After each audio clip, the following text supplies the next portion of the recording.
Hi guys, this is Kendra with Holistic Happy Healthy, and today I'm going to be talking about how to balance home life, work life, and weight loss. If you are new here, please subscribe, leave a comment down below, as I do post content like this every single week regarding weight loss tips, recipes, and advice that I can give you about how I lost weight and just my overall life experiences so that you can be your best self. So let's get into the video. I really wanted to tell you guys how I kind of keep organized and keep myself on track. I am a full-time real estate agent and office manager. I have gotten my master's degree recently in 2019. I have really been juggling different hats and different work positions, balancing a home life, keeping track of my husband's needs as well as grocery shopping, and then of course making sure that there's food in the fridge. So one of the things I can recommend is getting a virtual assistant or a virtual software to help you stay organized.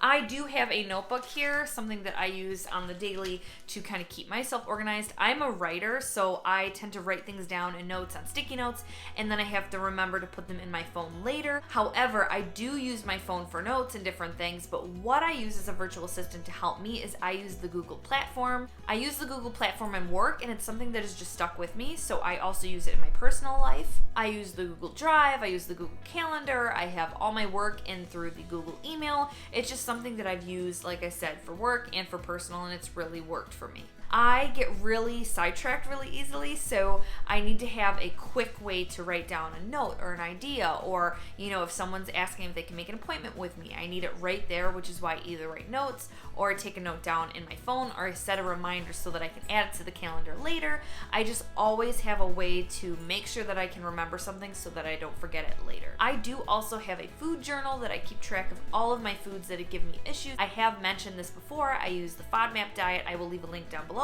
and a picture here of that video about what the FODMAP diet is.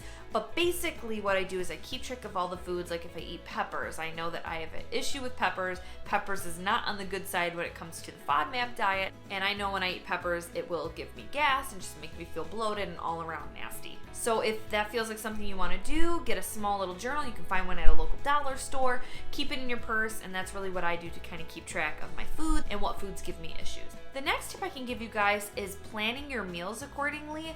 I have found that this has helped me not snack as much, and it's kind of helped me figure out why I'm actually feeling hungry. Am I hungry because I didn't eat a full meal, or I didn't have enough protein, or am I actually just bored eating? I plan out my meals and I plan the times that I try to eat. Now, if you have kids, if your lives are busy, sometimes that doesn't happen, but generally speaking, my schedule falls like this. I have breakfast at 9 a.m., and I've kind of always tried to stick to this, or whenever I wake up. Even 7 years ago, when I was a store manager, I still tried to follow that 9 a.m. rule where I'm eating breakfast, getting it done, and then following through with my day.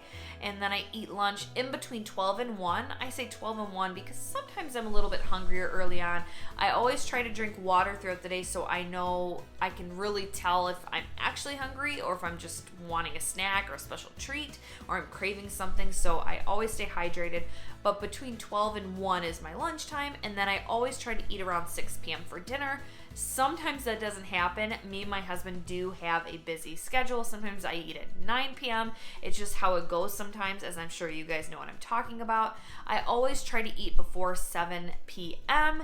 and that's just because I've noticed that when I eat later than 7 p.m. I feel a little bit bloaty or gassy, or I have a hard time sleeping throughout the night, or I may have like extreme cravings the next day. I've just noticed that about my body, so I try to stop eating past 7 p.m. But again, sometimes that doesn't happen. The next thing I do to keep myself organized and just feeling less stressed and just sane is I do have cheat meals on occasion. Now, earlier on, I would have cheat meals maybe once a week or maybe even twice a week. Now, that was becoming overly excessive for me and my body and my needs, because I noticed that when I had cheat meals, I would crave foods more because I would be dependent on that sweet or that sugar or that salty flavor. Now I have learned to limit my cheat meals to once or twice a month, and this is the good balance for me. I have found that if I do have a cheat meal once or twice a month, I'm not overdoing it. I'm staying within my maintaining zone of my weight. I'm not gaining weight, and it's just something that has worked for me. If you have a holiday or if you have a birthday, it's good to enjoy those things. I mean, you have to live. There's sweet things and nice things out there that we want to try,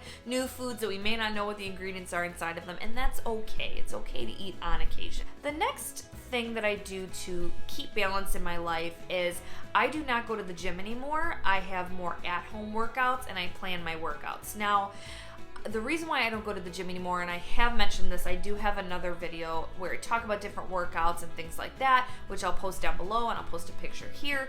But basically what it is I felt like I was becoming overly excessive with the gym, and I was getting really obsessive, and I would go once or twice a day, every single day, and it started getting in the way of my relationships, my family, and also my mental health. So I stopped going to the gym, and I started researching more at-home workouts and things that I can do, at my own time, at my own pace.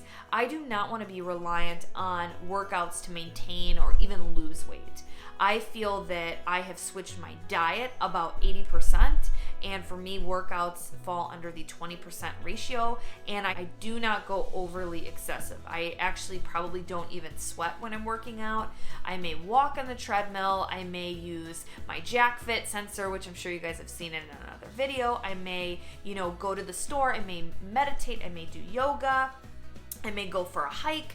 I feel like I'm not overly exerting my body, but I'm still getting in a good workout and feeling less stressed and keeping my cortisol low and just feeling my best self. I'm not saying that going to the gym is bad. There are good benefits to it if you don't have the machinery or if you're, meeting other people. The gym is good. I feel like for me, it was becoming excessive and I stopped going to the gym. One of the things I do to help me work out or even meditate or do yoga, if I'm not doing it in the afternoon, I try as hard as I can to wake up early. I set alarms so that I can wake up first thing in the morning, get my meditation in, and it gives me energy throughout the day. I have stopped drinking coffee and pre-workout drinks altogether, as well as energy drinks. I'll probably do a video about this at another time, but I do not rely on coffee or energy drinks to give me energy throughout the day. I feel like I want my own body to be at its natural state. I don't want to feel like I'm reliant on caffeine to wake up. Like I said, I do like coffee. I like the smell of it. I do like lattes.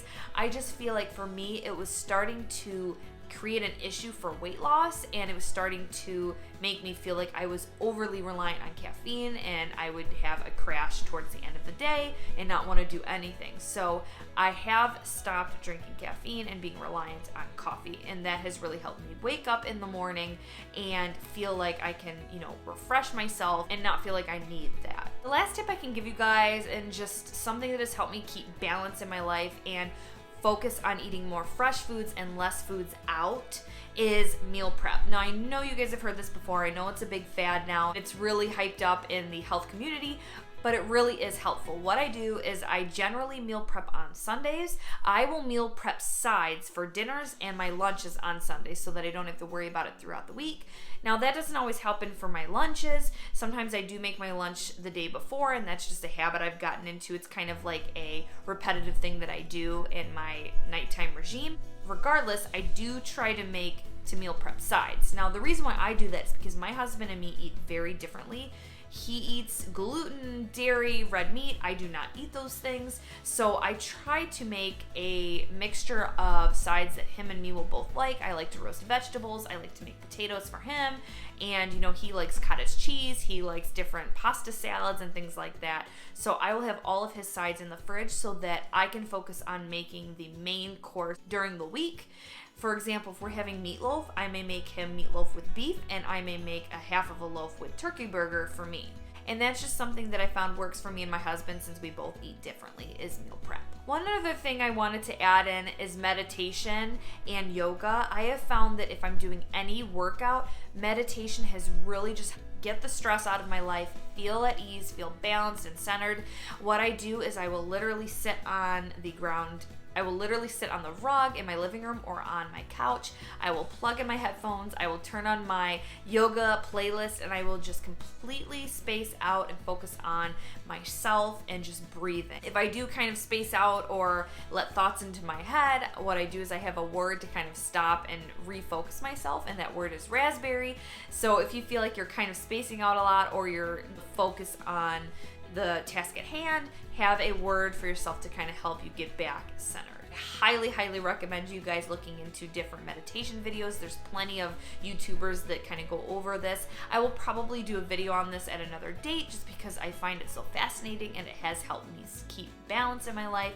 But other than that, that's just another helpful tip for you guys. Guys, thank you so much for being here today. Like I said, leave a comment down below. I would love to hear some of your guys' helpful comments. If there's anything else that you guys want me to touch on or maybe dig deep or in depth to in this video, leave a comment down below. Other than that, thank you so much for being a part of this community and have a happy, holistic, healthy day. I'll see you in the next video. Bye.